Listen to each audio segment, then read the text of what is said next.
đi co biểu. Đi vào. Con gà vào, đấy, con gà Gà. đi vào. Gà chứ có muốn đi vào. Hỏi nó cái con dao nó để Lấy ở đâu? lấy chỗ nào? Bằng con dao nó lấy ở Trắt tỉa các mô từ. Trắt tỉa các mô từ. Chỉ những nhóm này nó. Anh có thể Nhóc con có trai từ. đi, có thể con trai đi. ở đây. Trắt tỉa nhau từ. Đất tiểu vào nhóm bê phồng đất tiểu. Dao ở phòng bên kia. Bây giờ mày đi sang phòng kia mày đi bằng cách nào? Có mù tao lúc chả tao có mù trà gà tại nó. Tao điện nó bột nó sẽ. Dê cho nó. Mày trèo lên. Dê mù sao?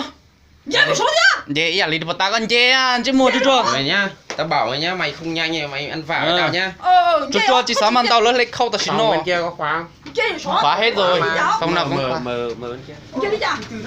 Cho tóm xíu.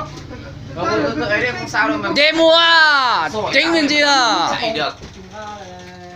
Dê lì bật ta con dê một sát to à. Ô to. Mấy phòng này mình không có chìa khóa bây giờ ấy, như là cho họ tóm chia xuống. Gì đó. Bây giờ không có chịu học. Cũng như là mình không mở được. Nên thì làm thế nào? Không, bây giờ hỏi nó, bây giờ nó đi bằng cách nào, bảo nó trả lời xong quay rõ ràng cho nó nói rõ ràng thì. Chứ có đi chả có mù đi chả tôi đi chả mà có hay của mình sẽ có mù đi chả tôi đi chả. Con gà lên chào tờ đi chà. Gà có từ lo tờ có từ. Hay cho mà. Lớn đầu có tả xí nó cho nó vừa có mỗi lần nó lúc là phá tả bây giờ. Con này là đợi ui đợi vô, nó đợi đi xe ở phía nào. Khe à. Cứ tay con gà là con này có mù tỏi có gà chà khe hay là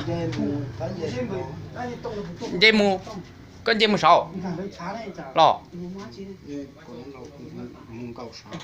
Mùng cẩu 6 biểu. Có mù có số nọ. Ấy thôi có tờ nè. Tại số nó lời có tờ nó giống ấy, có gà hấu nó lời có mua từ. Nó cứ sai tay có tớ từ đó. Gà khó có tờ thì nó cũng sai. Khó có tớ đó sư. Ta xin nó. Có chứ mà có khó cũng chợ. Nhanh lên. Có chỉ Gà khó có tờ mà. có chỉ giá tao kia. Có khi có trong mồm bây giờ. Nó đi vào đây sau đó là em xuống là nó đang ở trên này, sau đó nó chuồn trên này, sau đó là tí là em ngủ là nó lại chảy từ cửa này sang, sau đó nó lại bật điện đây lại tắt điện. Này tài đấy.